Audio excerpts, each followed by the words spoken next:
morning, this is Pauline. And I'm Howard. And today we're starting with the Society News for Friday, the 15th of March 2019. Tuesday, 19th of March, the swimming group are swimming at the waterside pool in Ryde. The pool is closed to the public whilst the group swims. There are male and female volunteers to help you get in and out of the pool, as well as lifeguards to ensure your safety. To join the swimming group, please call the site for Wight first to notify us of your swimming ability. You need to register with the office at Millbrook House first to be able to swim with the group. And on Wednesday the 20th of March, the weekly coffee morning will be held at Millbrook House this week from 10:30am. There will also be our low vision drop-in between 10am and 12 noon, a weekly event to allow you to view and try the low vision equipment we have at the Society without the need for an appointment. We will also have the new In Your Pocket device available to try. It is a smartphone-based device that gives you access to books, magazines and podcasts, and we will have a demo available. As this is the last Wednesday social group, we would like to invite you to come along and enjoy the enchanting voice of Hannah Pereira, who will be singing a variety of songs from the 40s and beyond. This week's group is free, so please come along and have a sing-along with us. In order to give you a taster of Hannah's vocal range, you can enjoy a short 6-minute preview of the songs she sang at our Volunteers Team Update last Tuesday, later in the programme. We do hope that you can come along, so please let Laura or Chris know by phoning 522205. Thursday 21st of March, the Thursday social group are meeting at Millbrook House. The group meets from 10:30am till 2pm. You can knit or just have a chat, then later in the afternoon volunteers come in and read to the group from different topics. Friday 22nd of March, the Striders group will be meeting for a Parkhurst Forest circular stride. Lunch is booked for 1pm at the Bargeman's Rest in Newport. If you'd like to join the Striders group, then please contact the Society on 522205 or email members@iwsb.org.uk. Other news: Sight Loss Awareness Event. Laura Guljar, Eye Clinic Liaison Officer at St Mary's Hospital, will be hosting a sight loss awareness event on Saturday 23rd of March, 10am till 4pm at the Riverside Centre. Entry is free and refreshments can be purchased. Confirmed attendees at the time of writing are Sight for Wight, Guide Dogs, Macular Society, International Glaucoma Association, Retina UK, ORCAM, RNIB, NHS Falls Team, and there'll be information from Esme's Umbrella and the Nystagmus Network.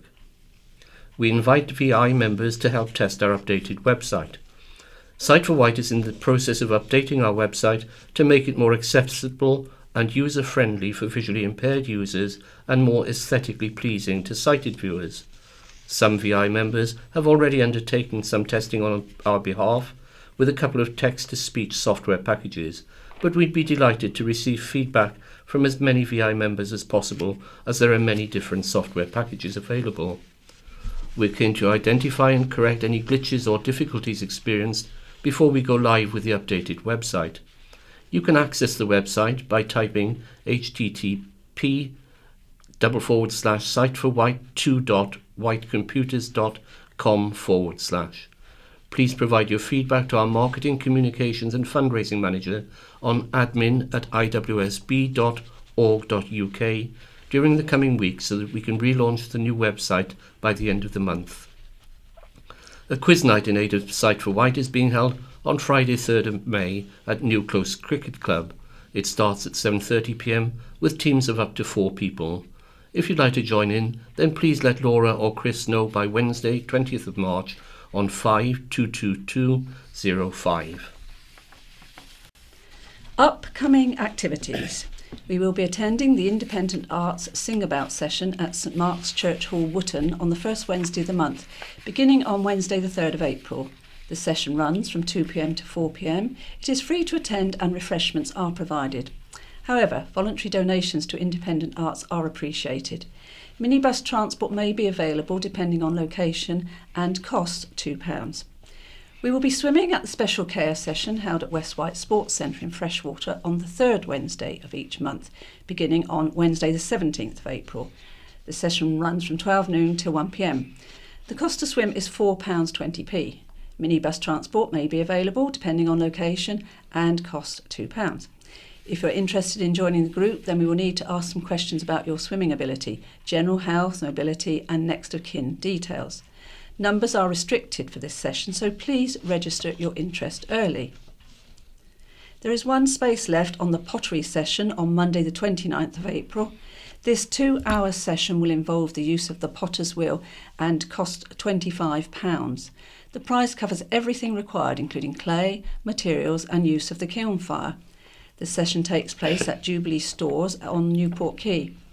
Unfortunately, there is no minibus available for this activity. We will be visiting the Donkey Sanctuary in Wroxall on Friday the 3rd of May. This is a social outing to meet the animals and enjoy refreshments in the coffee shop. There is no charge for the activity. Minibus transport again may be available depending on location and again costs £2. The closing date for registering your interest is Friday the 12th of April. And the audio book group meets on the second Wednesday of each month at Lord Louis Library in Newport. We meet from 2 p.m. for about an hour. We discuss the last month's book over a cup of tea or coffee before handing out the book for the next month. Books are available on CD or USB stick. There is no charge for this group for visually impaired people. There is no transport available for this group. However, sighted guide assistance is available between the library and the bus station if requested in advance. For more information or to register your interest for any of these activities, please call Sight for Wight on 522205 or you can email members@iwsb.org.uk. This week's In Touch, campus cuts at Blind College. The Royal National College for the Blind has sold its southern campus to Herefordshire Council. Peter asked why did it have to be sold and why did the council want to buy it. After 25 years of providing services to visually impaired people in Merseyside, Henshaw's Society for the Blind is moving out of Liverpool. Henshaw's Director of Community Services tells us why.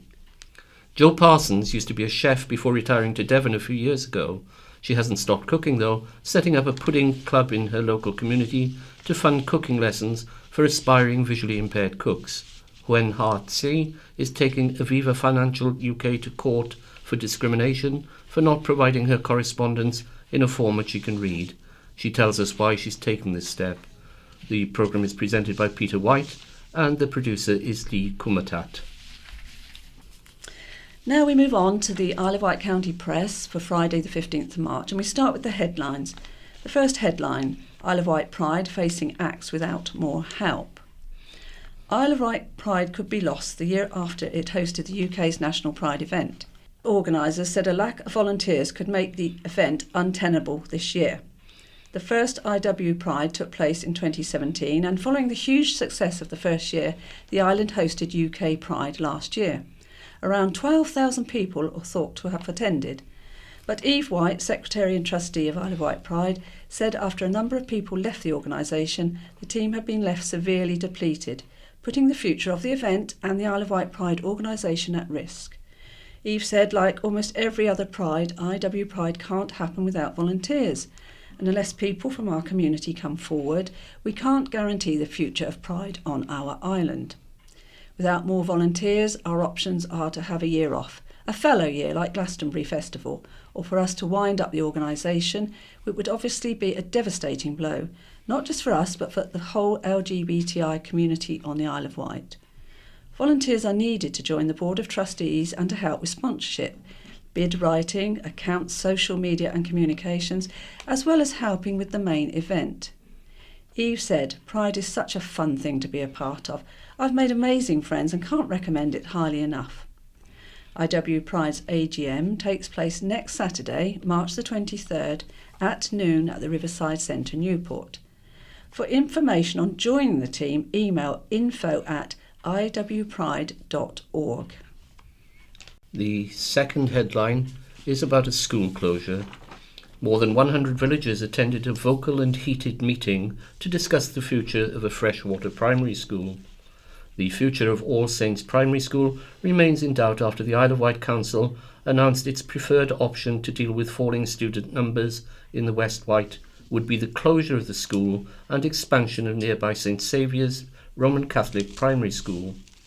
Council officers, including Head of Information, Transport and Admissions Martin Goff, Deputy Head of Strategic Development Richard Vaughan, and School Improvement Manager Natalie Smith, met with parents and residents to discuss their concerns. A short presentation was followed by 90 minutes of representations and questions by parents, governors, councillors, unions, teachers, villagers and churchgoers. Freshwater Parish Councillor Vix Louthian said the mood of the meeting was anger and disbelief, with cheers for those who stood up to defend the school.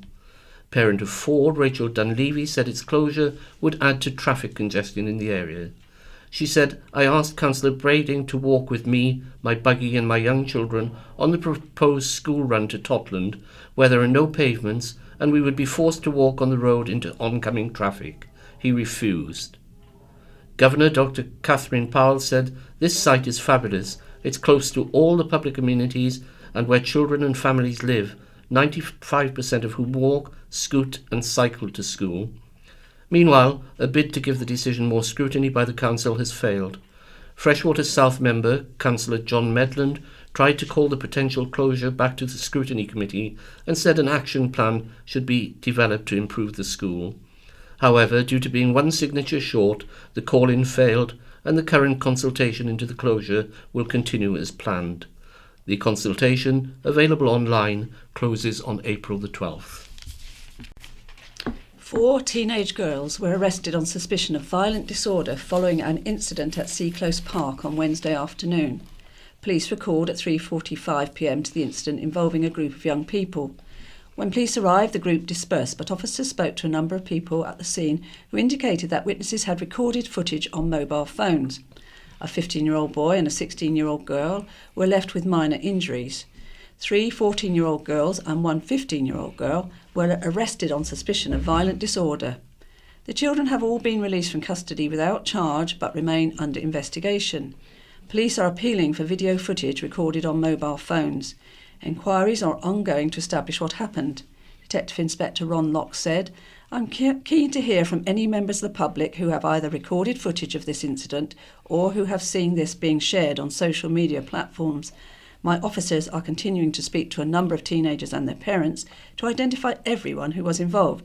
Thankfully, no one was seriously hurt. Officers from the neighbourhood policing team will be patrolling the area and working with local schools, and I'd encourage teenagers or parents who have any concerns to speak to one of these uniformed officers." Storm Gareth caused widespread disruption on the island this week, with ferries cancelled, trees blown down and an unusual snow-like deposit left across Freshwater Bay. Heavy rain also caused flooding in some parts of the island, causing road closures. As the storm ravaged the island, a coat of what appeared to be snow was left across Freshwater Bay. Pictures of the snowy deposit were circulated on social media with much confusion, but don't be fooled. The snow was actually foam whipped up from the sea by the strong wind. A yellow weather warning was issued by the Met Office and much of the island was affected, particularly coastal areas. Ferry services were affected with cancellations and hover travel was out of action for most of the day. The idea of turning Ryde Town Hall into a landmark cultural centre has been the subject of a feasibility study. The Ryde Empty Buildings Group was supported by the Isle of Wight Council's Regeneration Department. However, the building is owned by businessman Joe Gladys and nothing can be achieved without his agreement to sell. The group is hopeful there will soon be a new opportunity to acquire the building and turn it into a landmark cultural centre for the Isle of Wight. That includes spaces for makers' units, small offices, digital and production areas, a cafe, occasional markets and exhibition space. However, they were advised that a bid for grant funding was unlikely to be successful, as there was no clear route to ownership of the building. The group said there are ongoing and positive negotiations with the owner of Ryde Town Hall and other parties. We're hopeful these will soon result in a new opportunity to revitalise the building. Their vision is to establish a home for the creative industries, with the site divided into 4 spaces: the theatre, the studio, the market hall and the 3-storey caretakers' rooms. They would like these spaces to be sold on 999-year leases, subject to a freehold that serves as protection for the building and its uses for posterity. They want the freehold to be held by a publicity accountable body such as Wight Town Council. The group has looked at the fashion and textiles subsector in more detail and has put forward a business model to repurpose the venue to include a dedicated fashion and textiles maker space. Stabbing her husband in the heat of a drunken row landed a shankling woman in court. Joanne Raxton, 49, of Green Lane, admitted one count of unlawful wounding when she appeared at the Isle of Wight Crown Court. Simon Foster, prosecuting, said police had been called to Raxton's house on December 1st last year after the defendant had called the ambulance for her bleeding husband after she'd stabbed him in the arm. The defendant had calmly told the ambulance staff, "I have stabbed my husband," the court heard. Mr. Foster said the victim was lying in a pool of blood, unconscious, when the police arrived 10 minutes later. He'd continually told police, ambulance staff and the court the incident had been an accident, the court heard. Raxton said they'd been arguing, she had moved towards him with a knife and accidentally stabbed him. For Raxton, Russell Pine said Mr. Raxton felt the whole incident had been blown completely out of proportion. Mr. Pine said the defendant was of good character and the relationship between her and Mr. Raxton was a loving one. At sentencing, Judge Hill said the pair had had a long and loving marriage, but the defendant had lost control in a drunken argument. He sentenced Raxton to 8 months in prison, suspended for 1 year. A popular public seating shelter on Cowes Parade is set to be demolished and a campaign has been launched to save the historic landmark. Cowes Heritage has expressed its concern at the loss of the public shelter, which is positioned by the RNLI lifeboat station and has been cordoned off by the Isle of Wight Council following an engineer's report that deems the structure unsafe. Chair of Cowes Heritage, George Chastity, said, "A very popular public and historic amenity on the parade will be lost forever." Cowes Heritage records show that well over 100 years ago the shelter, with its long wooden seating, had been much favoured by local longshoremen.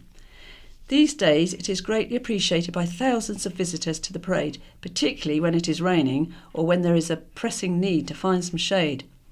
I'm pleased to see Councillor John Nicholson, who serves on both the Isle of Wight Council and Cowes Town Council, fully supports our strong view that this shelter should be returned to public use as soon as possible, preferably before the summer season. After inspecting the structure, he believes it is salvageable. An alternative would be a complete rebuild.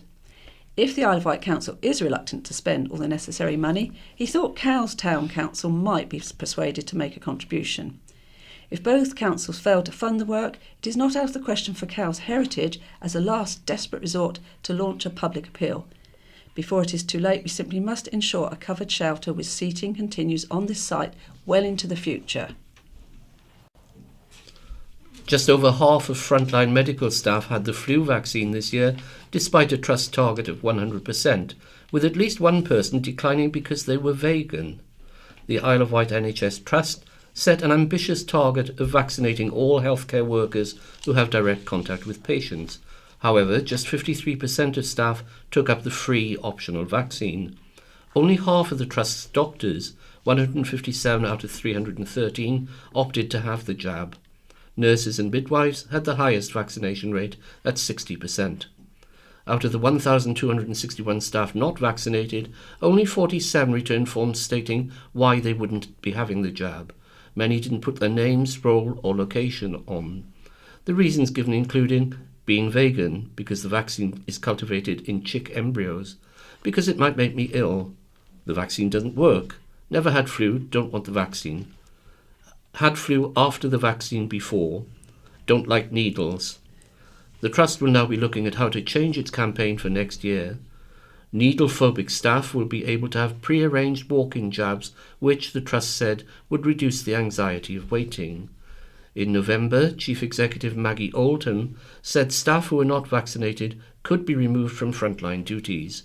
Mrs. Oldham said other trusts had discussed withholding sick pay if a staff member chose not to have the vaccine and then caught the flu. A paper which went to the NHS Trust Board last week said meetings held with department heads were poorly attended and actions were not always carried through. Island shipbuilder Wight Shipyard Company has completed its third and largest vessel for MBNA Thames clippers. The 38-metre Venus clipper has been built to a 10-month build schedule and is reflective of the increased business the Cowes Yard has previously predicted in the fast ferry sector. Chief Executive Peter Morton said, "One of the most important elements that strengthens this sector is it is cushioned against the effects of the 2020 low sulphur cap and is actually in a better position than the conventional ferry market. When fuel costs go up for conventional ferries, for low sulphur fuel post-2020, fast ferries will be in a much more competitive position."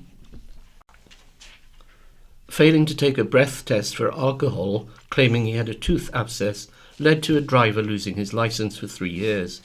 Island magistrates heard on Tuesday that Matthew Rawson, 32, didn't explain to police why he was refusing to take the test.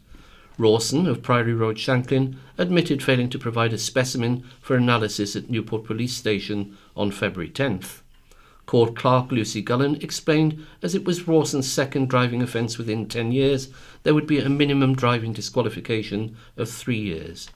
Vivian Ducey, prosecuting, said Rawson's vehicle was seen veering across the road, crossing the white lines and driving at speed. John Hatton, for Rawson, said his client had a tooth abscess, which was why he wouldn't give a specimen of breath. Rawson was adamant he'd not been under the influence while driving. He said Rawson worked in removal, so a driving ban would significantly impact his life. Rawson was banned for driving for 3 years and given a 12-month community order to include up to 10 rehabilitation activity days and 60 hours of unpaid work. He was ordered to pay £85 costs and an £85 surcharge. A sex offender who messaged and planned to meet a 14-year-old girl, who was actually a paedophile hunter, has been spared jail. Robert Catlin, 38, admitted attempting to meet an underage girl following grooming and attempting to engage in sexual communications with a child at the Isle of Wight Crown Court. He also admitted to possessing extreme pornographic images, including bestiality, which the police later found on his phone. Catlin of Crossway, Bembridge, had messaged who he believed was 14-year-old Faye for 19 days in June 2017, the court heard. Simon Foster, prosecuting, said Catlin's messages included requests for pictures of himself and explicitly sexual phrases. He asked her if she wanted him to be her boyfriend, but told her to keep it a secret. Mr. Foster said Faye had made it clear she was 14 throughout the exchange. The self-styled paedophile hunter informed police of Catlin's actions after he did not show for an arranged meet in Portsmouth. For Catlin, Ms. Elizabeth Bussey-Jones said the conversation between Catlin and Faye was extremely childish, full of love you and heart emojis. The court heard a psychiatric report showed Catlin was operating on a level of a 9 to 12-year-old. Ms. Bussey-Jones said the defendant had been to a specialist school in his younger years and still lived with his parents. She added he is not somebody who has really had any relationships in the past. She said Catlin's low level of function took away some criminality from the incident. Sentencing, Judge Hill said, "You knew what you were doing and you know it was wrong." He went on to say Catlin had gone as far as he could short of meeting Faye, but had the sense not to go. Catlin was sentenced to 6 months in prison, suspended for 1 year. Despite the weather warnings this week, one woman is braving the elements to make a stand about her climate concerns. Julie Hutchison is standing outside County Hall every day this week with a placard stating, "We all need to talk about climate emergency." She explained, "We can all start to change our lifestyles now to reduce our footprint. I can't just do nothing about this. The council must declare a climate emergency. I'm going to be here every day this week, including Friday, which is the student strike day. Come rain or shine, I'm going to be there just to make the point." Meet the Isle of Wight family on a fundraising mission to build replica pirate ships fitted with paintball cannons ready for role-playing games. The Hunter family are trying to raise the cash to build 2 replica 18th century pirate ships for their new business, Professional Pirates. They've started the campaign and fundraising mission to raise the £1.2 million needed to build the 2 40-foot vessels and hope to get the money through crowdfunding as well as traditional fundraising methods. Once built, the Pirates, made up of Alistair, his wife Helen, their son Lawrence and his wife Vicky, will run role-playing trips, events and sessions where customers can hire the ships and a trained sailor to go on a jolly for educational purposes or to have play battles. Alistair said, "I think we could make it successful and a lot of fun. There's nothing like it anywhere else in the world, and I think it could be really great for the island." Alistair said schools and youth groups would be able to hire the ships and receive interactive and immersive experiences to learn about the history of the time and pirate life. A proposal has been submitted to fully pedestrianised Ryde High Street. The Isle of Wight Council, in conjunction with Island Roads, has started a consultation on proposed traffic safety improvements to the road. The proposed changes will no longer allow parking at any time, and the High Street will no longer be a through road after 6 p.m. and on Sundays. The plans include prohibiting driving at any time except for access to off-street premises and Mill Lane. Loading will be permitted between 6 a.m. and 10 a.m. only at High Street from its junction with Garfield Road to its junction with Star Street, and at Anglesey Street from its junction with High Street to a point 52 metres west of its junction with George Street. Exemptions will be given to vehicles associated with markets held within Town Square on nominated market days, or granted a licence from the Isle of Wight Council to use the square. The amendments are to assist with the operation of the pedestrian precinct in Ryde High Street and Anglesey Street. A copy of the proposals can be inspected at the Customer Service Centre, County Hall, during the objection period. Anyone wishing to object can do so in writing to Anthony Cook, Highways PFI Contract Programme Manager, St Christopher House, 42 Daish Way, Newport, Isle of Wight, P0305XJ, or to highways-pfi@iow.gov.uk before 12 noon on Friday, March 29th.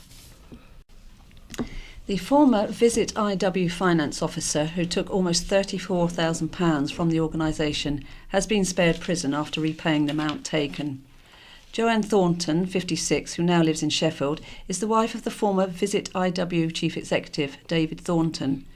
During her time as finance officer, she took almost £34,000, which was discovered when a newly appointed managing director of the company, Will Miles, took over in March last year. Appearing at IW Crown Court on Tuesday, she was handed a 20-month prison sentence, suspended for 2 years. Prosecutor Adam Norris told the court the total taken from the fraud of just short of £19,000 and then a theft of almost £15,000 were taken over a period of years. Mr Norris said considerable work had to be carried out by Visit IW to repair the damage caused to the organisation's reputation. For Thornton, James Horn said his client had raised the full amount taken plus inflation, £34,979, and had passed it to her solicitors, who would pay it back to Visit IW. Mr Horn said that when the offences were discovered, Thornton was fully cooperative and made full admissions. She is devastated at the harm she has caused the organisation and the upset she has caused to the island more generally. It started with the intention to take a little and pay it back, but this spiralled way past that. A letter from David Thornton, who continues to support his wife, spoke of the impact her actions had had on him and their relationship. Sentencing Thornton, Judge David Melville said it appeared the money was used to visit her son in Sheffield, who has Asperger's, and her mother, who has dementia.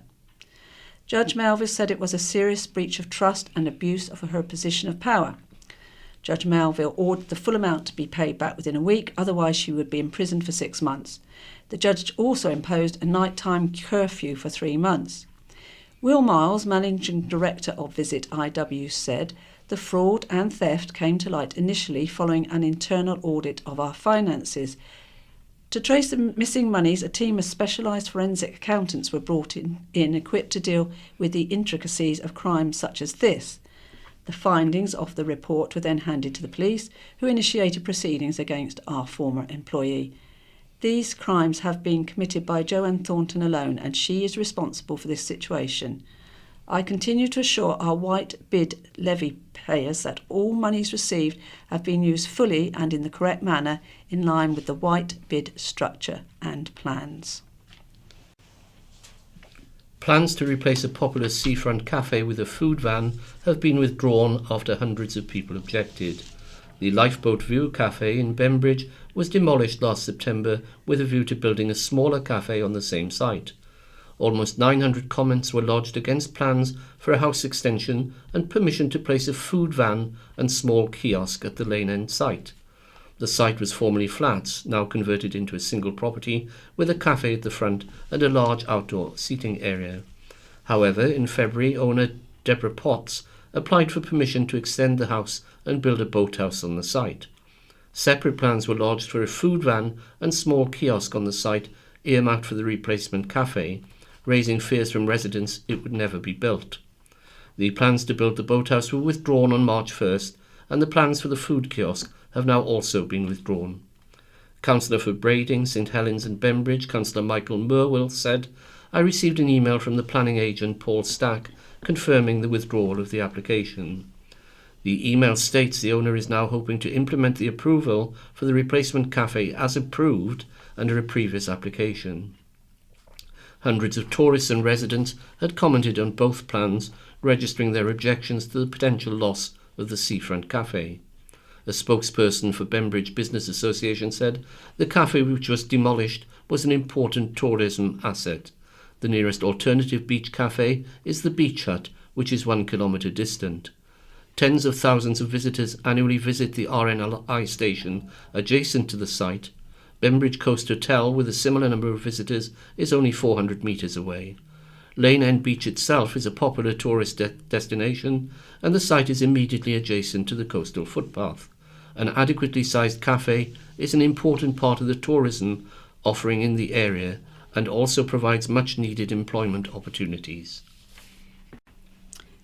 The hotly contested BBC Country File Award winners have been announced, with 2 first places for the island. Sandown Bay was crowned Best Beach of the Year, while Bembridge won the title Best Village. More than 30,000 votes were cast by the general public for the national awards, which recognise the very best of the British countryside. Despite controversy at the parish council, Bembridge took the top spot in one of the most contested categories. The village was praised for its wonderful coastal setting and busy village community with independent shops, cafes and restaurants, while Sandown Bay was described as having a stunning coastline. Judge and editor of BBC Country File magazine, Fergus Collins, said, "Congratulations to each of the winners and all the people and places who were shortlisted. The aim of our awards is to celebrate the best of the British countryside and shine a light on lesser-known places, projects and people who are doing great work. And personally, I'm delighted to have a new list of places to explore in the year ahead." Bembridge and Sandown Bay will be profiled in the May issue of BBC Country File magazine. Trespassing at Porchfield Business Park and stealing items from hot chocolate to fuel landed 3 thieves in court. Benedict Wolfe, 23, of Tower Mews, Sandown, pleaded guilty to 1 count of burglary, 1 of theft, theft from a motor vehicle, being equipped for theft, driving while disqualified, and using a vehicle without insurance. Piers Joyner, 22, of St John's Hill Ride, admitted 1 count of burglary, 1 of theft, theft from a motor vehicle, and being equipped for theft, and Sophie Mew, 21, of the same address, admitted 1 count of theft from a motor vehicle. Anne Smout, prosecuting, said a resident phoned police at around 11 p.m. on January 23rd after spotting lights from torches and hearing a drill. When police arrived, they found the car full of personal items, a petrol container filled with fuel, and containers and outhouses at the park had been broken into. Joyner and Wolfe had drilled into a vehicle's fuel tank, broken into a catering van, and stolen hot chocolate. Isle of Wight magistrates heard Mew had assisted the other 2 defendants in stealing fuel, but had otherwise waited for them in the car. Miss Smart said Wolfe had driven the group to the site despite being disqualified and without any insurance. After some time, Mew, Joyner and Wolfe came back to the scene to confess to the crimes. All the stolen items were recovered. Defending Mew and Joyner, Oscar Vincent said both were of previous good character. Mr. Vincent said Mew and Joyner, who lived together, were experiencing financial difficulties at the time. Mew was unable to work due to a variety of mental health issues and suffered from fibromyalgia, the court heard. Joyner was working as a window fitter and was reliant on his car, which had broken down. This meant he couldn't travel to work and was struggling to bring in any money. Mew was sentenced to a 9-month community order and charged £170 costs, while Joyner was sentenced to a 12-month community order, 120 hours of unpaid work and £170 costs. Defending Wolfe, Barry Arnott said the defendant had not forced the others into the job. Mr. Arnott said Wolfe was the first to go to the police. However, magistrates said due to Wolfe's previous convictions, he had little regard for community orders. Wolfe was sentenced to 26 weeks in prison and was disqualified from driving for a further 3 years. Dog owners are being urged to understand their responsibilities and the law following recent attacks on livestock. 11 sheep were killed in February following a dog attack at a small holding near Carisbrooke Castle. The CLA South East, which represents landowners, farmers and rural businesses on the Isle of Wight and beyond, is offering advice to dog owners to help avoid problems this lambing season. Livestock worrying can have serious effects on animals, including stress, injury, abortion and death. There have been several incidents reported in 2019 already. Sheep do not cope well with stressful situations and can even die from shock days after the event. Of the 11 that died near Carisbrooke Castle, one of them had been mauled by a dog. The other 10 died as a result of shock. Attacks can also have a devastating impact on the owner of the animals, with veterinary costs and seeing the animals suffer from the ordeal. Claire Bennett, CLA Senior Advisor on the island, said, "We would advise owners to keep their dogs on a lead or under close control when walking through fields of livestock, particularly sheep at this time of year, and to always stick to public rights of way.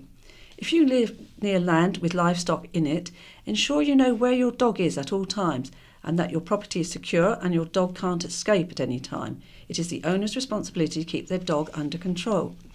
Livestock worrying is a criminal offence and a fine of £1,000 can be handed out. It is important every instance of livestock worrying is reported to the police. This will allow for a more accurate picture of the scale of the problem to be built up and will assist the police and government to determine what resources and powers are required in order to effectively tackle the problem. Where a dog is in the act of worrying livestock and there is or likely to be serious damage to those livestock, call police on 999. Alternatively, you can dial 101 to report an incident where the dogs are no longer present after an attack.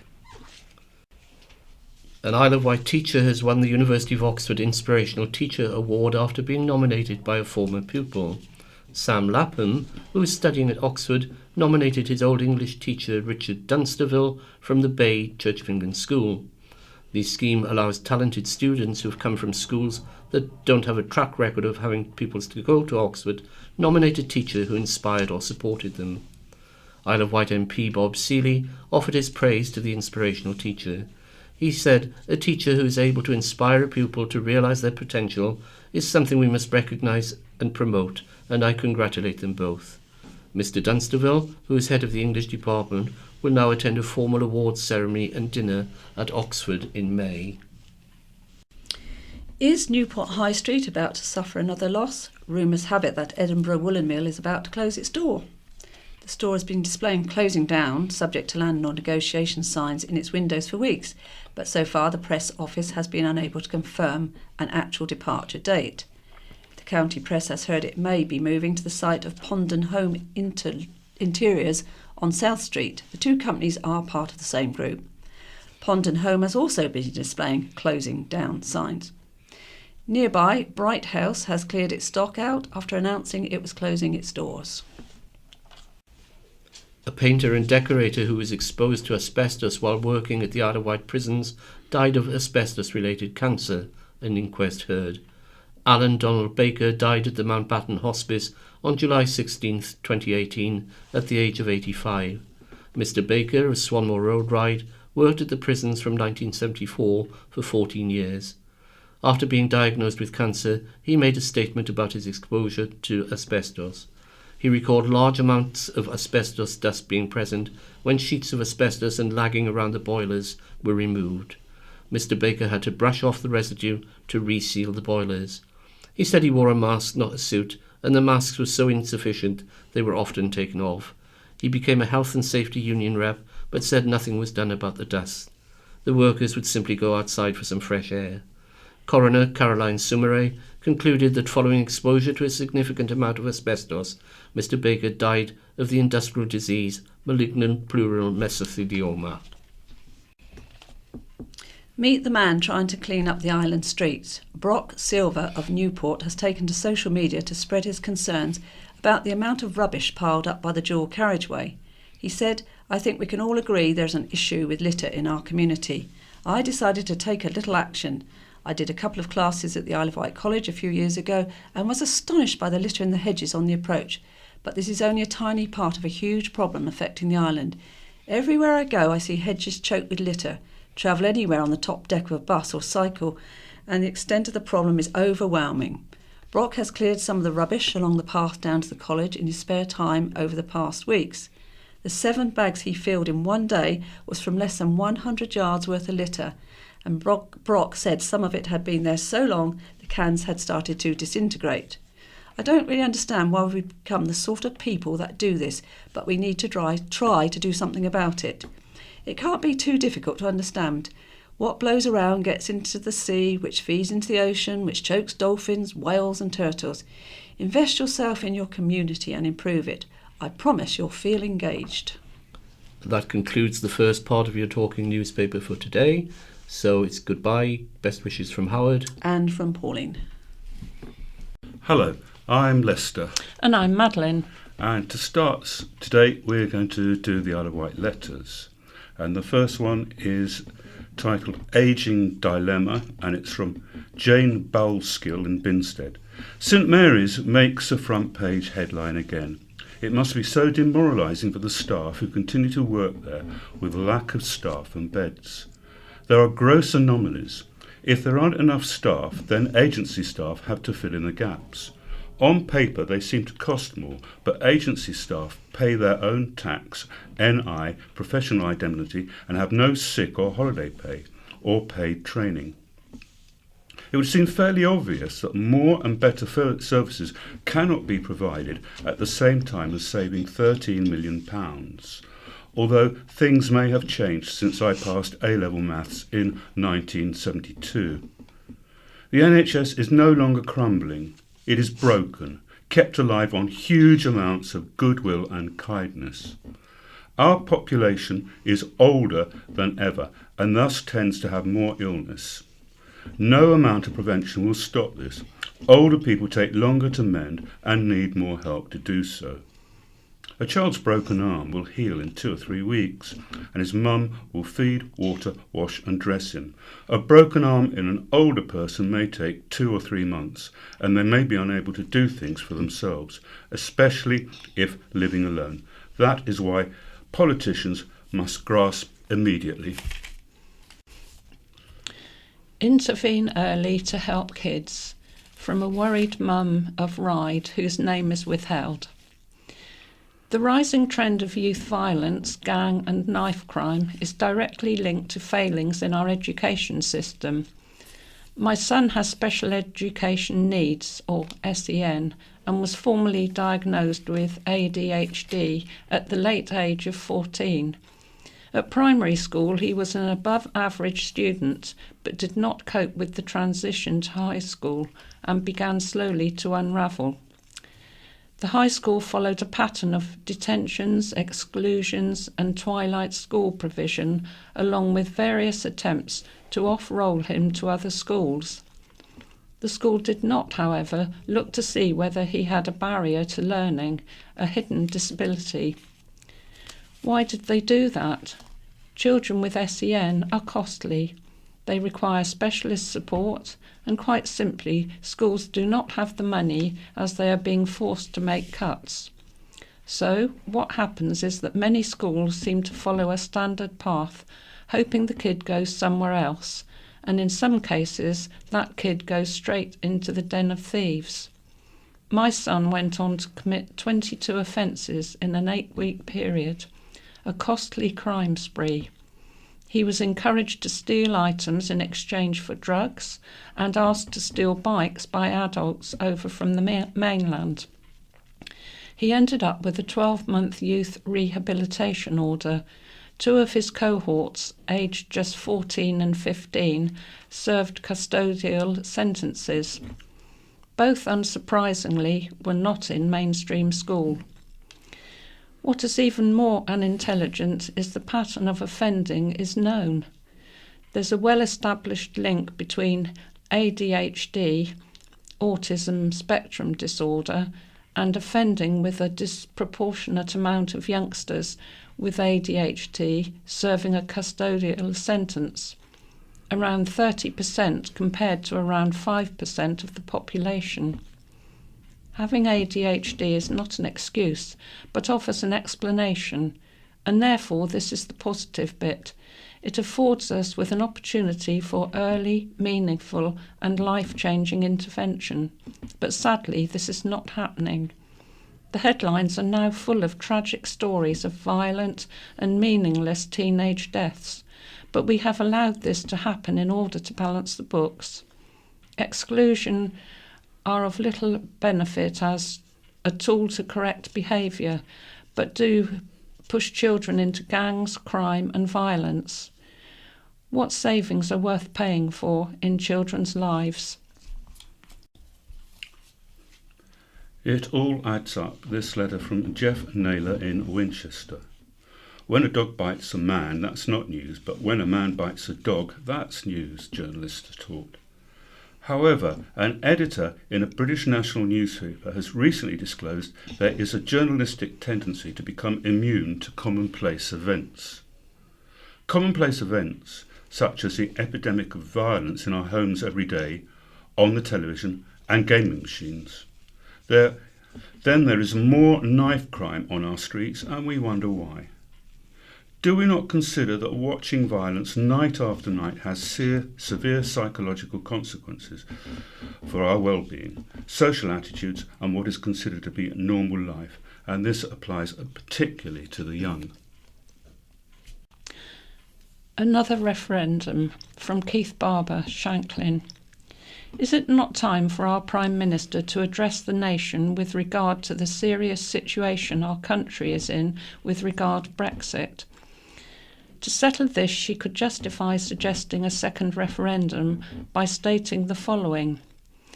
After over 2 years, the people, however they voted or did not vote, together with Parliament, more clearly understand what Brexit means. 37% of the electorate voted Leave, and of these voters a significant portion are likely to have changed their minds in view of the continuing cost and disruption to our country for many years. 34% of the electorate voted Remain, and of these voters, a portion are likely to have changed minds in view of their perception of overwhelming power and influence of the EU. 29% of the electorate did not vote, and a significant portion of these non-voters would now regret not having done so and would now wish to cast their vote. We cannot allow the future of our country to be severely damaged on the strength of just over a third of the votes cast in the referendum.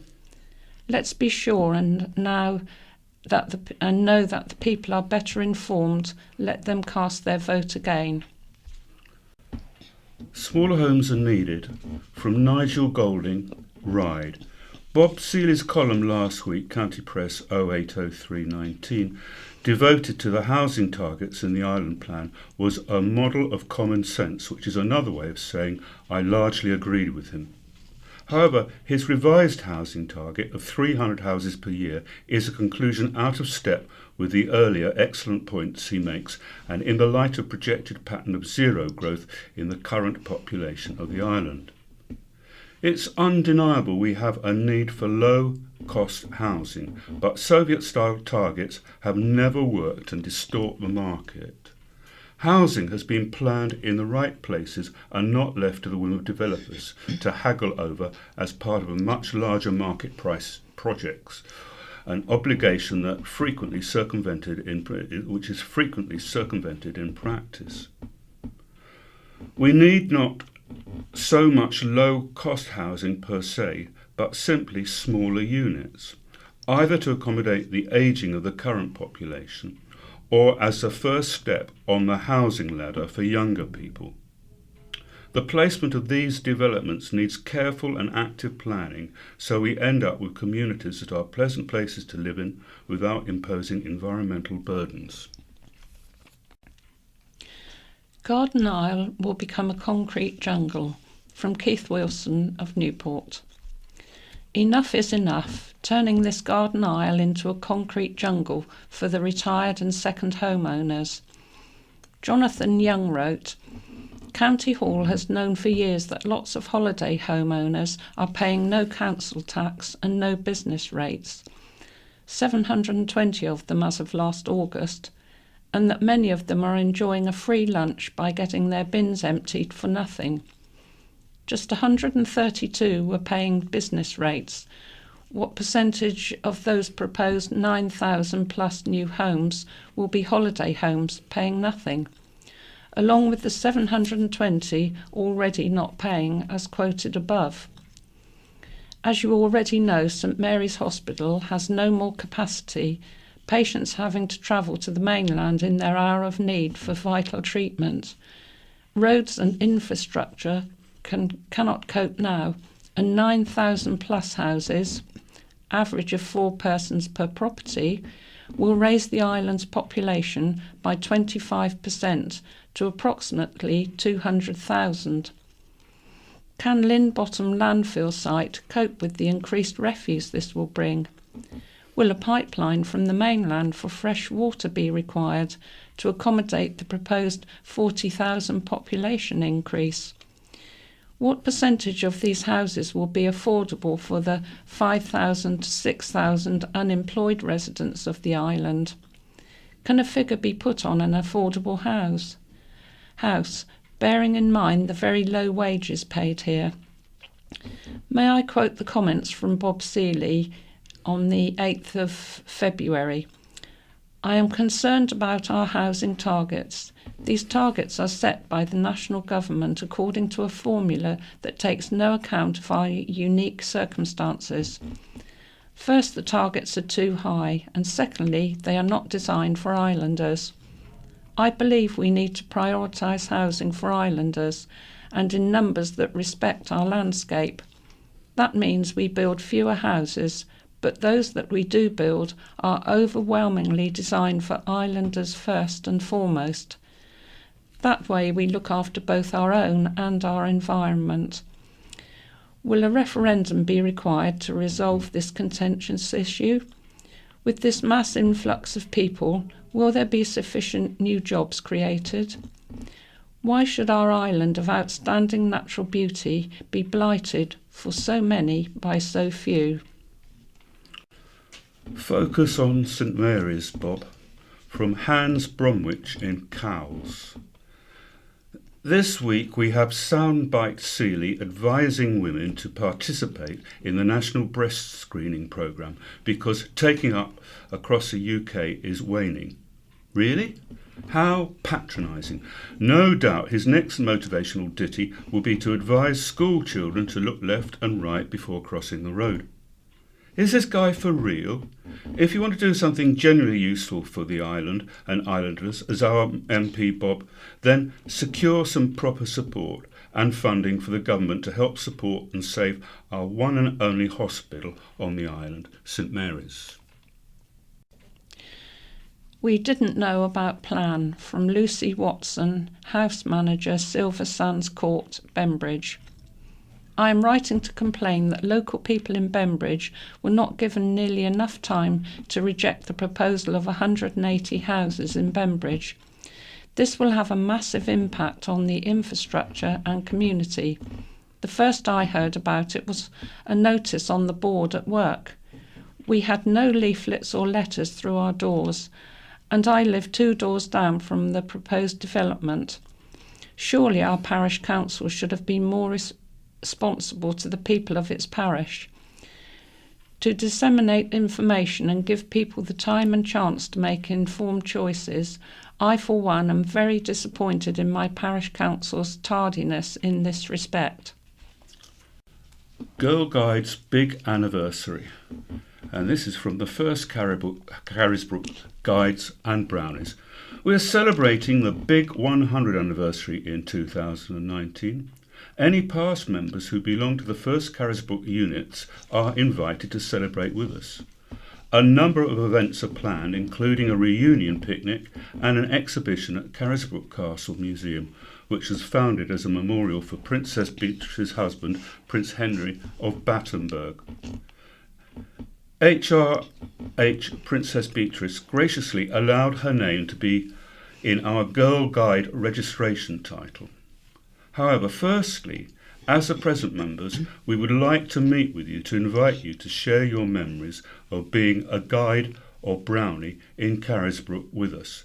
We are planning to meet and speak with past members soon. Therefore, if you're interested in sharing your memories or attending our events, please contact us via www.girlguidingisleofwight, that's all one word, .co.uk, or phone Linda, the guide leader, on 01983 520 873. See you in hell, from Mrs. P.A. Hamilton, Ryde. Donald Tusk says Brexiteers deserve a special place in hell. It's going to be a bit crowded. There are 17.5 million of us. See you there, Mr. Tusk. Oh, and now for a brief commercial break. Hello, I'm Lester Williams and I help run the Site for Wight reading group. We meet for an hour on the second Wednesday of every month. It's a lively, friendly group, but we're looking for 3 or 4 new members. Each month we are given a talking book to listen to and discuss it at our meetings. This often leads to interesting opinions and ideas. We're not too highbrow, just enjoy books and stories. If you're interested or not too sure, give us a try. If you contact Laura on 01983 522 205, she will be able to provide you with a CD or memory stick. We have our own dog-friendly room at the library. The meetings are between 2 and 3 o'clock in the afternoon, and the room is booked for a quarter of an hour before and after the event. The library is next to the bus station. If you travel by bus, I would be happy to meet you and see you to the bus stop afterwards. The next meeting is on 10th of April, and the book we will be discussing is Call in the Night by Susan Howich. During the meeting, we get a hot drink and even a cake if we're lucky. So why not give us a try? And now, looking back, 100 years ago on March the 15th, 1919, it was decided the price of milk should be lowered when needed. The Mayor presented the idea to the council and said expectant mothers or mothers with children under 5 should pay less for the vital part of their diet. The Food Control Committee agreed to the terms. Southampton Football Club's senior team played a charity match at Parkhurst. The Saints took on the Anti-Aircraft Reserve Brigade team to raise funds for St Dunstan's Hostel for blinded soldiers. And 75 years ago, March the 11th, a thatched cottage in Wellow was saved by a group of Italian prisoners. The prisoners, who were working on farms in the area, stopped to lend a hand to the villagers and firemen working tirelessly to save the home. The fire chief thanked the prisoners for their assistance. A cowsman found himself in court for lighting offending. James Wilkinson, a pattern maker, was fined £1 for leaving 4 lights on at Grange Rose cows. He told the court he understood the seriousness of his offence. 50 years ago, on March the 15th, 1969, the Isle of Wight Council discussed the option of becoming a one-tier island authority and getting rid of district councils. Councillor Roy Westmore of Gatcombe told the county press the idea should be resisted. He said, "Islanders will not enjoy the democracy they have at the moment." The island mourned the death of 3 members of the Quor Abbey community. Brother Louis, aged 76, Brother Benedict, aged 93, and Dom Xavier, aged 80, all passed away within the space of 2 weeks. The abbot said they were all dearly missed. 25 years ago, on March the 18th, 1994, 2 island farm workers who clocked up 85 years of service between them hung up their Wellingtons for good. John Castle and Bob Dew bowed out from their Bryston farms within a week of each other, having worked on adjacent land for more than 40 years. It will be nice to take life a little easier, said Mr. Castle. And a young Islander entrepreneur won a national award. John Brownscombe, 25, of Balcombe, bagged £300 from Livewire after scooping the award for top young entrepreneur. John had turned an outbuilding in his parents' garden into a specialist garden nursery. And 10 years ago, on March the 13th, 2009, the axe hanging over 2 island primary schools lifted. The St Helens and Yarmouth communities breathed a huge sigh of relief at the news their treasured schools looked likely to be saved. An independent panel recommended both schools to stay open at their current site. A £200,000 motor cruiser burst into flames on the Solent. The crew members were rescued by the Coast Guard moments before the Sea Line F-34 Lynx effect was completely engulfed. The vessel exploded an hour later, sending a jet of flame which sank near Gosport. And now we move on to Wight Memories. And RNLI Heroes Remember a Daring Rescue. And this is by Mal Butler. At 1 p.m. on Saturday, October the 28th, 1989, Yarmouth RNLI received a call which was to result in one of the most daring rescues in its illustrious history. The crew were tasked to attend a listing 500-ton ship carrying cars and 200 tons of steel rods while facing a battle against a force 12 storm, 40-foot high waves and winds gusting up to 100 miles an hour. It was a rescue which was to result in a bronze medal for coxswain David Kennett, a letter of commendation for Joe Lester and the late Brian Miskin, and a certificate of medal service for the other crew members, John Harwood, David Limonius, Dr. Nigel Reed, Alan Howard, Stuart Pym and Bob Cook. On Sunday, 6 of the crew met up for a 30th anniversary lunch at the Royal Solent Yacht Club to reminisce about the great storm of 1989.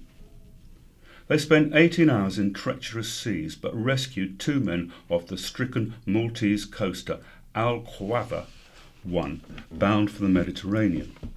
6 other crew members were taken from the ship to the Coast Guard helicopter.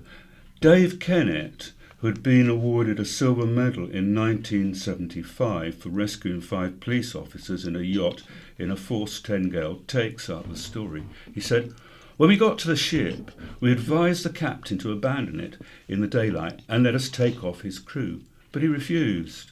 So we stayed with the vessel as the storm blew up around us. At one point, our lifeboat came out of the water and we pounded the sea as we landed, splitting our central fuel tank, breaking off our windscreen wipers and snapping a gear lever. It wasn't until about 1:30 a.m. on Sunday in the pitch black that the captain decided to abandon ship after its engines failed. We could see the crew panicking, and rather than wait for the Coast Guard, I made the decision to go in and rescue them.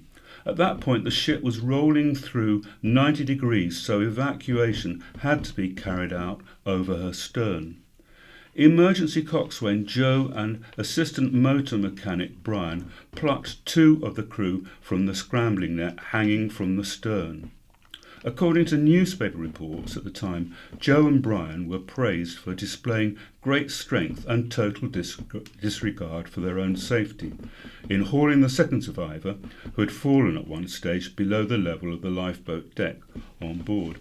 He was plucked on board with a superhuman effort, otherwise he would have been crushed between the ship and the lifeboat. Joe, whose son Howard is the current coxswain, said, "We didn't think too much about it at the time. One of them was upside down and we had to grab him by the leg, otherwise he would have been crushed." What I remember most was the larder cars crashing around on the deck as they were thrown from side to side. Stuart, whose two sons Richard and Alex are also crew members, said, "I remember the helicopter coming down over us, but then having to go past the ship before being able to winch up the rest of the crew." Despite the damage to Margaret Russell Fraser lifeboat, Bob said it was back on service the next day after they'd returned. He said, "We took a hell of a pounding, but we sorted out all the problems before the inspector came to check us over. Although we had a split centre fuel tank, that was only a reserve tank, and the other two were fine." Dave summed up, "I had a good boat with a crew who knew what to do. It was pretty rough on the night, and at times we faced walls of water coming at us. I was, and still am, very proud of them."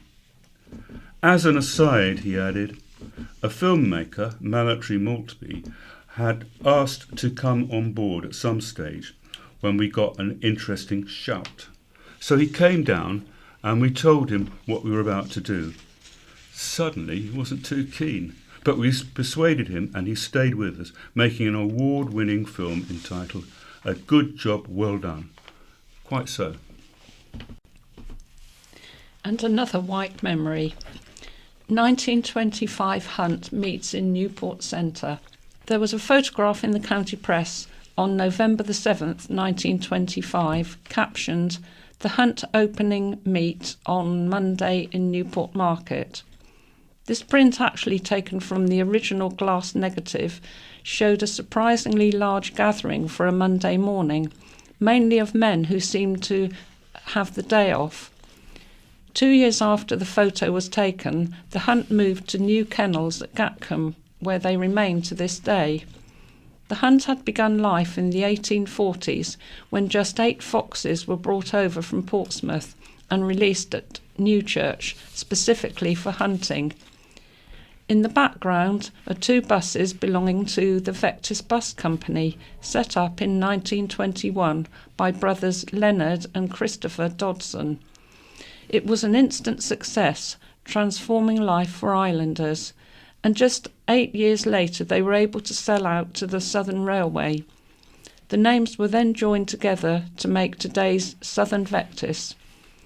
Behind the buses is Week's Restaurant, home to many a wedding reception. First 2 columns in my view, and this is Jonathan Young. Village faith schools must combine. My old primary school is threatened with a chop, a likely victim of the West Wights' inverted baby boom. Over 64-year-olds have registered to start at the area's 5 primary schools in September, and of those, a mere 8 families have listed All Saints CE Primary School in Freshwater as their first choice. This is curious as well as sad. Curious because geographically the school sits at the heart of the oversized village of Freshwater, and sad because there's more to education than Ofsted reports, which is something virtually every professional will tell you unless and until it suits them to say the opposite. CP reader Kerry Ring hit the nail on the head when she highlighted the advantage of her young daughter being able to ride her scooter to All Saints every day. Ah, yes, scooters, and my own painful mistake, made only once, of beginning the homeward run at the top of the rather steep slope down from the school to the road, having failed to fully consider the effects of acceleration due to gravity, combined with those of inertia. But kids' knees heal quickly, and Miss Hammett's At Miss Hammett's we thrived, as do Kerry's little girl and her friends. Miss Hammett was, of course, the Amazonian headmistress, appointed MBE for her services, and rightly so. She ran a tight ship, and so did her trusty lieutenant, Miss Millam, the reception class mistress. Lesson 1 under Miss Millam's 1950 regime was the meaning of the word silence. Silence was writ large on the chalkboard at the front of the room, which was removed only after lengthy periods of compliance. Its meaning was explained as follows. If you talk, you are saying, please, Miss Millam, smack me very hard. And occasionally she did, but still we thrived because we were kids. We were among friends. There was playtime and nature walks. There was no Ofsted and no SATs, and the 11 plus was something only the big uns had to worry about. There's now a formal Isle of Wight Council consultation exercise underway. Cabinet member Councillor Paul Brading correctly reminds us he's the education portfolio holder, and the final decision will be his and no one else's. But if the consultation is to mean anything, he now needs to listen to some of the calmer voices. So it's back to the geography lesson. Let's say, for the sake of argument, that a mile of the crow flies is walking or scootering distance for school miles. Draw a circle with a 1 mile radius around each of All Saints, St Saviour's and Yarmouth, and you'll see that the scooter area of the last two cover large areas of sea and downland, and there's a little chart showing that. All Saints is positioned where people actually live. What needs to be addressed are the factors which dissuade villagers from sending their kids there. All Saints surplus places cut both ways and certainly don't make it unsustainable, as some of the noises off would have it. Having 5 primary schools in the West Wight may or may not be unsustainable depending on your priorities, but closing any one of them would make the other 4 more sustainable, and All Saints, much more than the others, has the physical capacity to absorb other pupils. Once it's gone, and doubtless replaced, like West Wight Middle School, with houses, a tempting windfall to the Isle of Wight Council Finance Department, numbers crunching. But a deciding factor for Councillor Brading, whose brief is education, not finance? Surely not. A combined faith school on All Saints site would make perfect sense. Given a modicum of Christian solidarity, it should also be eminently doable. And from Richard Cattle, how do you know if it's fake news? Whether it's social media or video streaming websites, people these days are being bombarded with fake news. So how do we equip ourselves with the tools to deal with this? Critical thinking is reasonable, reflective thinking focused on deciding what to believe or do based on evidence. Greek philosopher Socrates created simple questions that, if applied to modern issues, are still relevant today. For instance, what is the source of your information? What is an alternative explanation for this phenomenon? What if we apply these questions to urban legends of today? The Momo Challenge, a hoax that spread over the internet about a non-existent YouTube challenge supposedly enticing people into committing harmful acts, was taken as fact by many media outlets, and there were even warnings given out to parents from schools around the UK.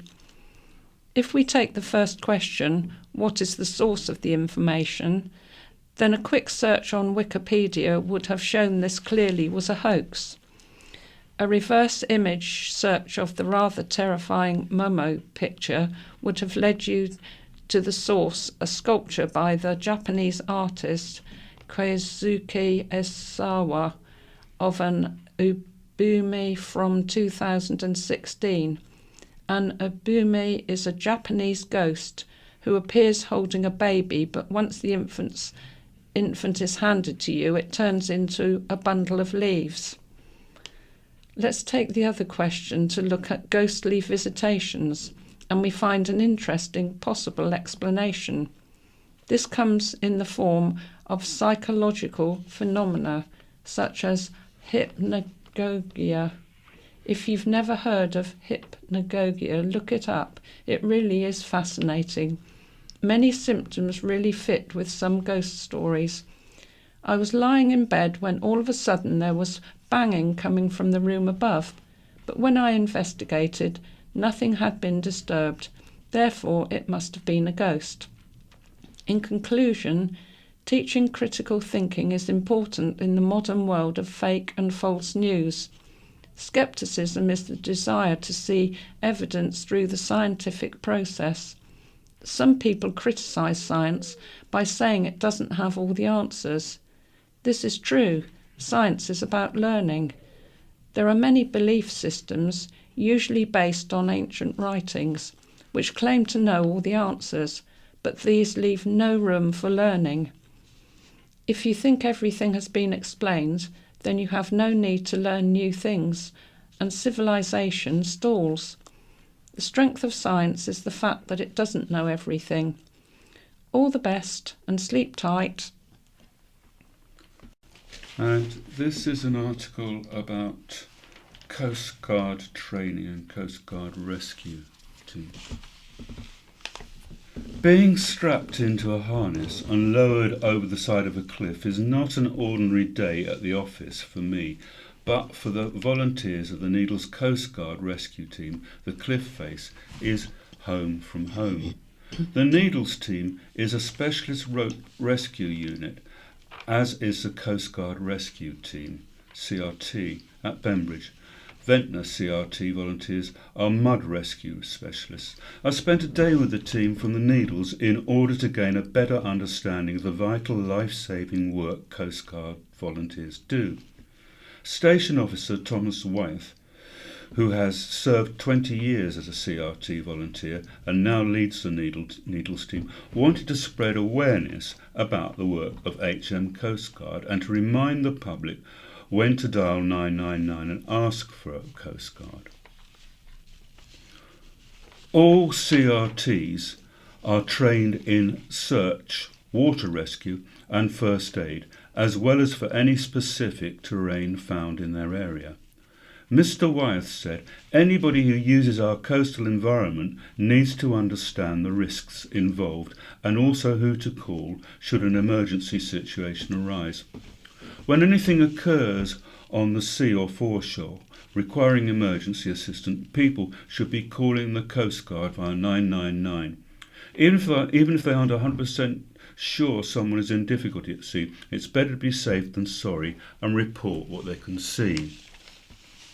CRT are here to deal with injured or trapped persons on the beach, cliffs or stuck in mud in the littoral areas.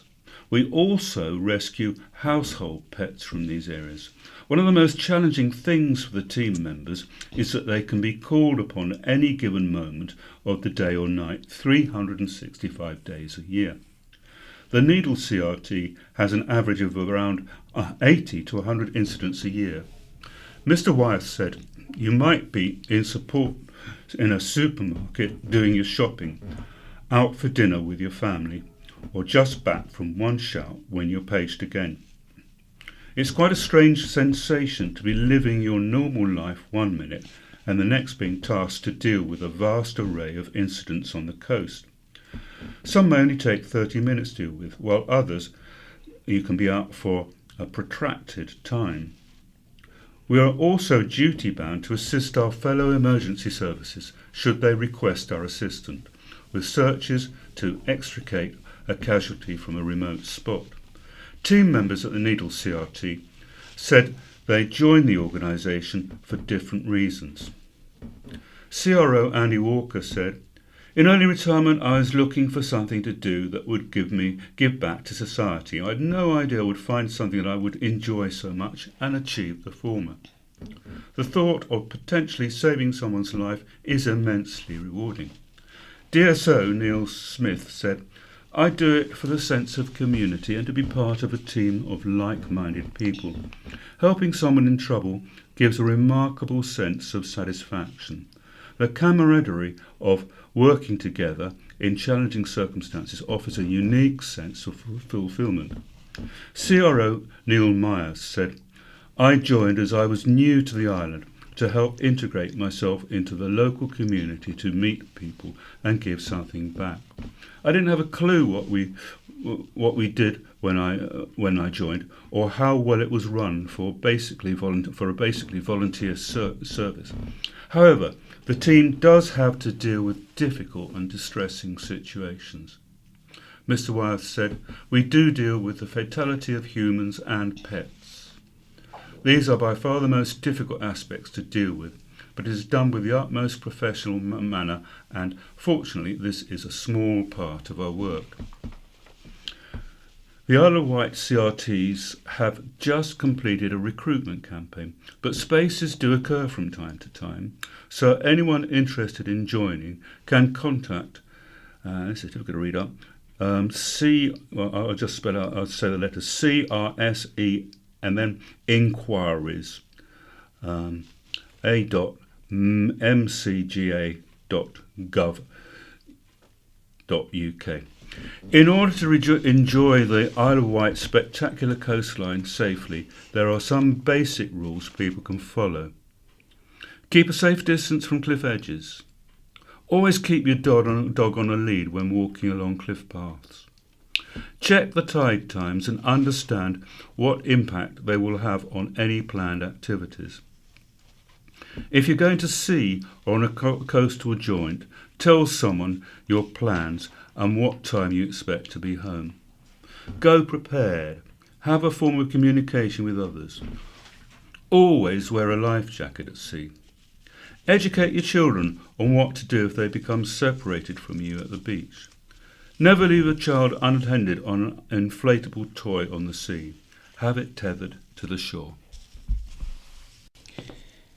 And moving on to what's on. Treat for fans of classical singing.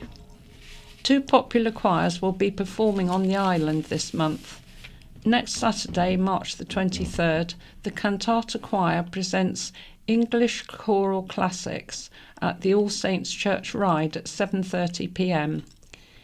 Tickets from www.ticketsource.co.uk/the Isle of Wight Cantata Choir, or by calling 07887 585 664.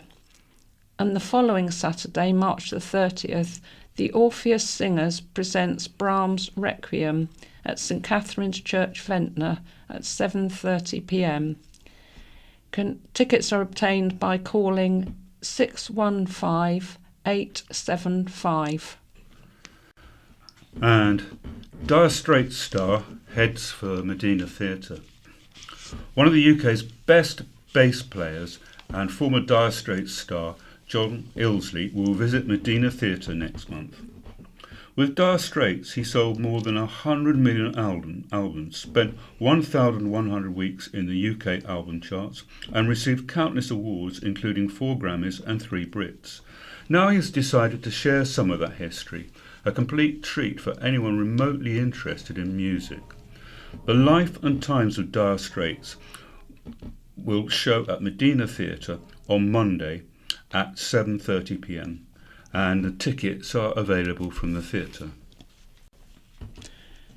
Local music and comedy acts line up for revamp. A family-friendly festival in aid of local good causes has confirmed its lineup of 23 live acts in one day. The inaugural Revamp Festival takes place at Oakfield Primary School in Ryde on Sunday, June the 30th. Born out of a love for local music and a desire to put on an affordable family festival, organisers offered early bird tickets at just £10 per adult and £5 per child. Under 5s go free. And tickets can be purchased at the Sports Shop in Shanklin, the Sports and Model Shop in Ryde, and the Wessex Cancer Trust in Newport. The festival will raise funds for the One Life Festival, Wessex Cancer Trust, Mountbatten and 5 schools in Ryde. New action-packed festival, the Trail Festival, Run, Ride, Relax. A new festival offering trail runs, cycles and obstacle courses, orienteering and wellness workshops will be coming to the Isle of Wight this summer. The inaugural Trail Festival will take place from July the 19th to the 21st. In association with the event organisers, GP Sport, the Trail Festival will be the first of its kind. Evolving from the iconic Night Rider and Night Runner Checkpoint Challenge, the Trail Festival will incorporate this popular sunset event as well as a whole host of other activities over an action-packed weekend. Charity partner for the festival is the Ellen MacArthur Cancer Trust. So those taking part will be helping transform the lives of young people in recovery from cancer. By supporting the Trust, young people in recovery from cancer can discover a future they may have never thought possible. The Trail Festival invites family, avid runners, cyclists and those wanting to try something new to the island. And that's all we have time for today, so it's goodbye from Madeline. And it's goodbye from Leicester. Dear, when you smiled at me, I heard a melody. It wanted me from the start. Something inside of me started a symphony sing when the strings of my heart for me never, never. Never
I do believe I have been changed for the better,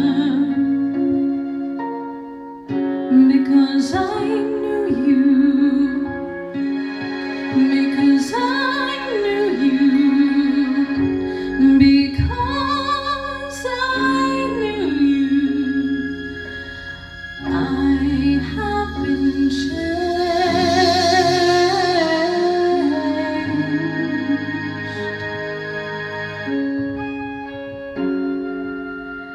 For good,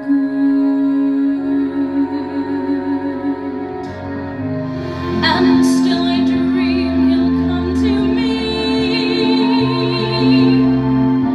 and we can live our years together. But there are dreams that cannot be, and there are storms we cannot weather.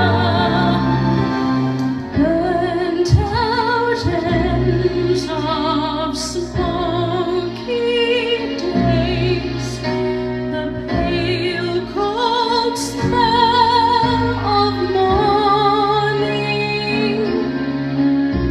A street lamp dies, another night is over, another day is dawning. Touch me, it's so easy to leave me all alone with my memory of my days in the sun. If you touch me, you'll understand what happiness is.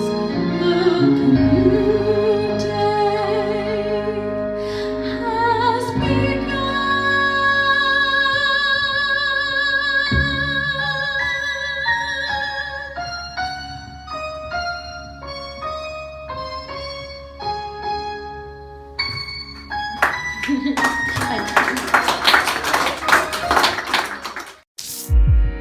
BBC Sounds. Music, radio, podcasts.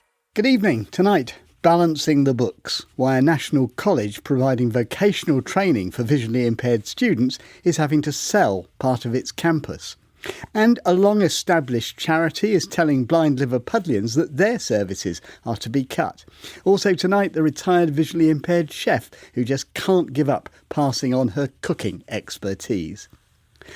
But first, the Royal National College for the Blind in Hereford is the foremost provider of specialist residential vocational training for post-16s in the UK. Its courses include sport, drama, music, plus teaching daily living skills. But they've just announced that they're selling part of their campus to Herefordshire County Council to help secure their future.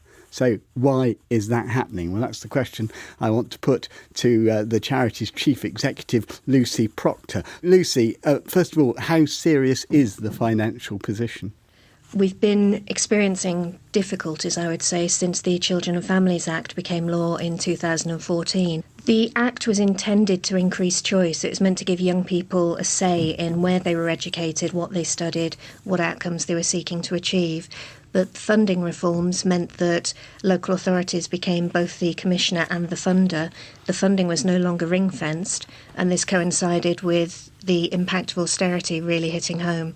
So what we've actually seen is a huge increase in the obstacles, the barriers in the way of young people who want to choose to come to a specialist college. So you just aren't getting enough students, basically? That's what it comes down to, yes. We've gone from about 95 in 2014 to about 75 now. So what effect are you hoping the selling of half of your campus is going to have? The first thing to say is that the sale is part of a planned strategic response to this. It's fundamentally going to underpin the other things that we need to put in place to achieve the long-term future of the college. So the campus is far too big for us now. We bought it 40 years ago when we had up to 200 students, and we'd already been renting out a large part of the southern campus to other education providers. So actually realising that asset and putting ourselves onto a single site does make a huge amount of sense, as well as freeing up some of those funds. So we'll be reinvesting in moving those services across the other side of the road, a review of the curriculum, and then really focusing in on increasing our student numbers, getting back up to that level of 95 over the next 3 years. And how actually are you going to do that? We're looking at a range of options. I mean, we do already do a lot more than vocational training. We offer a full curriculum of GCSEs, NVQs, A-levels, Aspire programmes, which are at a foundation level. But we're looking to local authorities and to employers around what kind of provision they really need, as well as what the young people are looking for. So we're looking at preparation for university, the opportunity to run shorter courses that are more skills-based, so with that emphasis on assistive technology, independent living skills, mobility, rather than just relying on the 2 to 3 year academic programme. How much actually does it cost to educate a young visually impaired person at the college? It varies depending on the programme, but a typical fee for the full year would be between about 43,000 and 60,000, and that's for residential 24/7 provision. And is that going to go down at all? I mean, you're broadening the offer, and is that per year? It is per year. The cost for those types of courses won't go down, but if we're able to provide shorter courses, 3 months, 6 months, for specific skills, those would obviously be coming in at a different fee rate. It's a lot of money. It's more than they probably pay to go to Eton, isn't it? The reality of funding a student to attend a mainstream school in a local area is often not different, though. When you start factoring in the transport costs of going backwards and forwards if you don't have the independent skills, often having to outsource things like mobility, independent living, braille, assistive technology, having a teaching assistant in the classroom, you can be spending as much money, but the student doesn't learn to study independently, to live independently at the end of that time. Lucy Proctor, Chief Executive of Royal National College. So what about the motivation of the County Council? I asked their Chief Executive, Alistair Neil, why they'd bought it. So the concern was that if the entire site fell into the hands of a private developer, which was always a likelihood, it would turn into housing development, and the opportunity to sustain and indeed develop the future of higher education and further education would have been potentially damaged. So what we did is to really extend our commitment to economic development through an investment in young people learning at a higher education level on that site. That's going to allow us to do is to say well into the future to the college, look, continue to use the Southern Campus in ways that will be good for the recruitment of young people and staff and the development of their courses. But of course, if local authorities had been more willing to fund visually impaired people from the various areas, it wouldn't have been necessary for them to sell it, would it? In Herefordshire, we've had to find a way to develop and deliver our services with the equivalent of approaching £100 million less to spend every year. We can look at that as a problem and complain about it, or we can get on with the situation and really make the most of it. And that's really what our focus has been. Alistair Neil, Chief Executive of Herefordshire County Council. And our second story could also be said to hinge on the past decade of major cuts to local authority budgets. Visually impaired people in Liverpool have recently received a letter telling them that the Henshaws Society for the Blind is withdrawing the majority of services that they've been offering in the city. The letter said this was because Liverpool Council were withdrawing funds which they'd previously been providing. It seems that the days when local councils provided the care cake while voluntary organisations just added the icing are long gone. But who does what nowadays is far from clear. Rob Cooper is Henshaw's Director of Community Services. So why is Henshaw pulling out of Liverpool? It's been a challenging 18 months for our service provision in Liverpool and across Merseyside. And ultimately we've struggled with funding from various sources. So unfortunately we had to make the decision that it was time that we had to look to maximise our resources elsewhere and let somebody else take on the baton in Merseyside. What do you mean exactly? Who is providing the services in Liverpool if not you? Bradbury Fields, the Catholic Blind Institute, there's a local society on the Wirral. We were all providing similar services.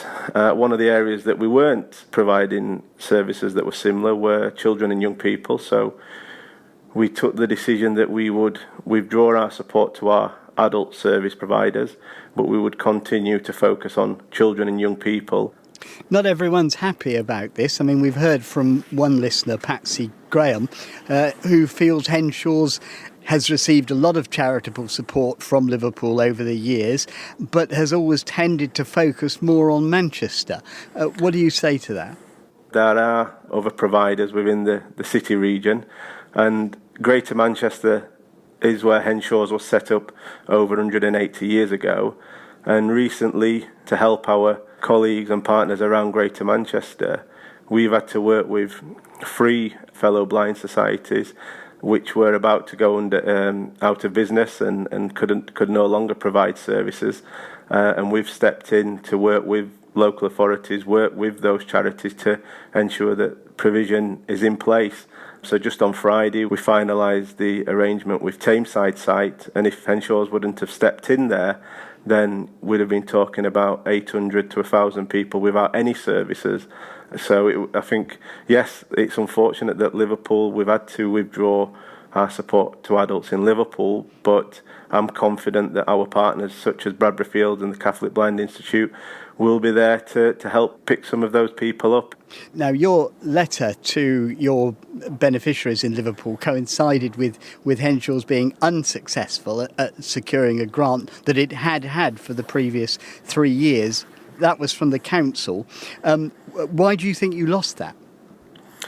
Liverpool have had to make some significant cuts, over recent years, and they're talking that in the last 10 years up to 2020, you're talking 444 million will have been taken out of Liverpool. They told us that they were oversubscribed with applicants for this recent grant round, so it's a competitive environment that charities are operating in, and there's not, unfortunately, enough money to go around everybody. Rob Cooper, Henshaw's Director of Community Services.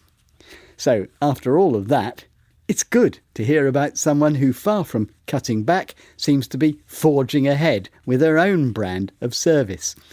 Jo Parsons is a visually impaired chef. She's worked for a catering company. She also taught cookery to blind and partially sighted students in Birmingham. Jo is now supposed to have retired to South Devon, but it hasn't worked out that way. Our reporter Toby Davey has been along to see her in action and found out more about her so-called pudding club lunches and her cooking with confidence classes. I never set out to come down and actually find work. I was going to retire and maybe just do a few bits and pieces.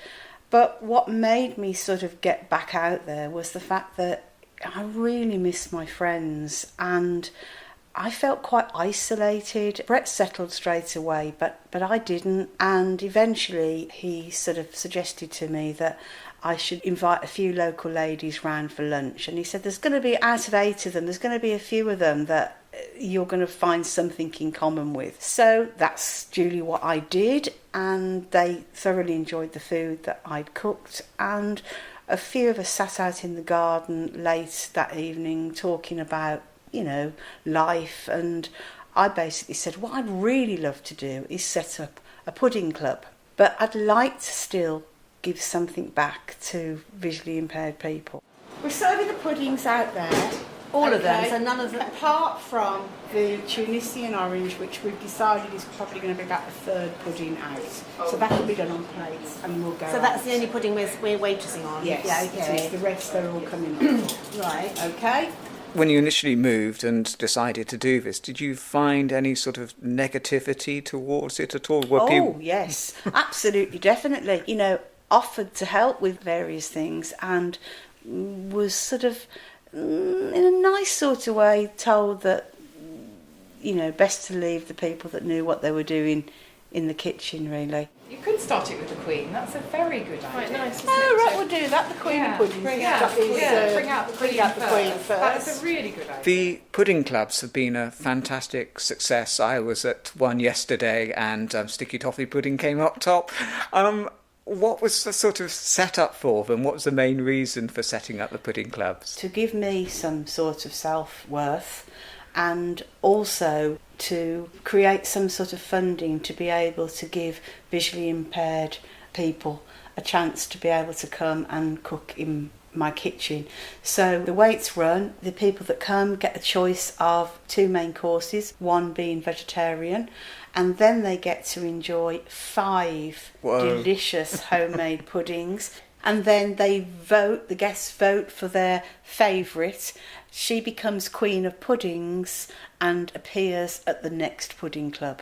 So what would you say to a visually impaired person who's wanted to take their first steps into a kitchen and doing some cooking? What advice would you give them? I'm going to get first-hand knowledge of this, Toby, because I'm going to see a gentleman on Wednesday who is 90 years old and has been married for 66 years and has never cooked a meal because his wife has always done it, and he now wants to learn to cook. So we're going to go from basics all the way through so he can actually manage to look after himself if the need ever comes. But also, I think his wife's really looking forward to having some meals cooked for her. We'll start off with simple things. We'll start off with basically poaching an egg, making an omelette, making soup, just basic things that are nutritious and easy to do, and then we'll progress. But we'll progress when that gentleman is comfortable.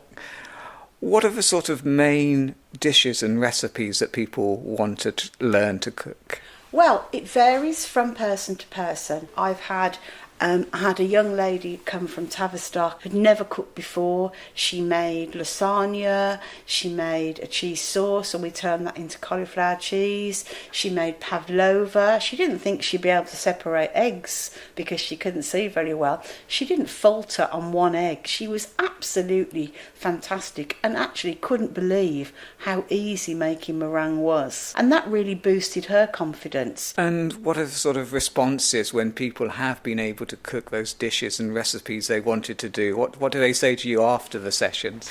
I had a gentleman come for a lesson. In fact, he came for probably 4 or 5 and had never made pastry. He was 50 years old, was told at school that he would never cook because he couldn't see very well. And one of the things he wanted to do was make pastry. We made lots of other things as well. His pastry was perfect, and as he was rolling it out and lining his quiche dish, he said, "Look at me, I'm a great grown-up chap, and I've actually got tears in my eyes because this was something I was told I wouldn't be able to do, and I can't believe I'm doing it." What is really lovely is when you can cook for someone else and appreciate the fact that they've enjoyed what you've produced. That is such a feel-good factor. That, if anything's going to boost anybody's morale, I think that is the thing that will do it. That's visually impaired chef Jo Parsons with our reporter Toby Davey. And we end with another woman who believes that if you want a job doing, you better do it yourself. Yen Ha Che is taking a pension company to court in an equalities case. Not only that, she's representing herself. She's been telling me about the circumstances. I'm bringing a disability discrimination case against Aviva Life Services UK because I've had a lot of problems where they have not automatically given me my correspondence in a Braille format, and they know I need it. So a lot of the time I get a letter and I have to get somebody to read it and then request it from Aviva. Now, my issue is that I don't want a sighted person to read all my financial information. It makes me feel vulnerable. And Aviva, like all financial organisations, have a legal duty to provide blind people with correspondence in a format that they can read. So I've decided to take them to court because I'm not getting anywhere with them resolving this. So how long has this been going on? Because it isn't one isolated case, is it? No. So I became a customer of theirs September 2015, the following year, I started legal action because I wasn't getting anywhere. We settled out of court, so I have taken them to court for disability discrimination before, and we settled. I'm not allowed to talk about the terms of settlement, and things improved for a while, but now it's all gone back to them sending me letters in print again and me having to ask them to put them into Braille. What reasons have they given you for the fact that they were able to do this and now they're not? Well, basically, they haven't got their processes together enough so that all routes lead to one place that then says this person needs Braille. But they're now telling me that they've fixed things, but they're still sending me letters in print without the Braille, even though we've got a court hearing in 3 weeks' time. I just think that they, being a multinational global company, need to step up to their responsibilities and treat us like they would treat their sighted customers. Yen Ha Che. Well, we did, of course, contact Aviva. They told us they can't comment on an active case. Well, we'd welcome your comments about that story or indeed about anything else in tonight's programme. You can now contact us directly and leave a voice message. Please leave a number as well if you'd like us to call you back. We can't always do that, but we'll do our very best. Our number is 0161 836 1338 1338. You can email in touch at bbc.co.uk or click on the Contact Us link at www.bbc.co.uk/in touch. And from there you can also download tonight's and previous editions of the programme. For tonight, from me, Peter Wight, producer Lee Kumatat and the team, goodbye. This is the scaffolding news for Friday, the 15th March 2019. We start with the Cowes area. Current scaffolds, 93 High Street, Cowes. Scaffold up within hoarding. The White Hart Inn, Dover Road, East, Cowes. Public conveniences, the Parade, Cowes. Current hoardings, 93 High Street, Cowes. Public conveniences, the Parade, Cowes. Current skips at 7 Magdalen Crescent, Cowes. 42 Birmingham Road, Cowes, 66 Granville Road, Cowes. In the Newport area, current scaffolds, the Wheatsheaf Hotel, St Thomas Square, Newport, Barnett's, 73 High Street, Newport, 15 Cypress Road, Newport. Pending scaffolds at 61 High Street, Newport and in Castleholt Lane, Pets with Heart, Holyrood Street, Newport, and current skips, Fairmount Drive, Newport, in association with Stapler's Works. And in the Ryde area, current scaffolds. Gardener's Cottage, Upper Green Road, St Helens, 9192 High Street, Ryde, Coburg's Nightclub, Union Street, Ryde, Ellesmere Court, 76 George Street, Ryde. Pending scaffolds, Liz Earle, Union Street, Ryde. Current skips at Carita, Stane Road, Seaview, 4 Sherborne Avenue, Ryde. Pending skips, 2 Spithead Close, Seaview. And building materials and hoarding at the car park, Brooks Road, Bembridge. And there's a pending crane at the road connecting Nettleston Hill and Seaview Lane, Seaview. Sandown and Shanklin area, current scaffolds, the Toymaster, 103 High Street, Sandown, Wilmore Dorking and Vermaper Cottages, Church Street, Newchurch, Trouville Hotel, 10 to 16 Esplanade, Sandown, the Ocean Hotel Townhouses, High Street, Sandown, Serenity, 83A High Street, Sandown, 5 Station Road, Sandown, 5 Palmerston Road, Shanklin, 101 High Street, Shanklin. Pending scaffolds, Bar 64, 64 High Street, Shanklin. Current skips, 9 Pier Road, Sandown, opposite the pier. Pending skips, outside Sandown Pier, Esplanade, Sandown.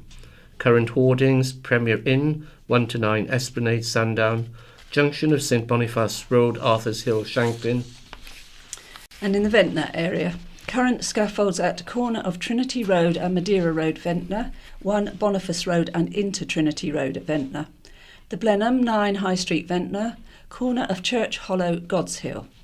And there are pending scaffolds at Flat 1 Marlborough Road, Ventnor. In the West Wight area, current scaffolds, Old School, Fine Lane, Shorewell, Vectis House, Ward Road, Totland, St James's Church, St James's Street, Yarmouth. Current hoarding, skip and building materials, end of Withyfields Cul-de-sac, Shalfleet. Vehicle crossings under construction, 14 Paddock Close, Godshill, 25 Ratcliffe Avenue, Ryde, 9 Alfred Road, Lake, 2 Fir Tree Close, Shanklin, 63 Edinburgh Road, Freshwater, opposite 34 Pitt Street, Ryde, Ventnor Brewery, 119 High Street, Ventnor.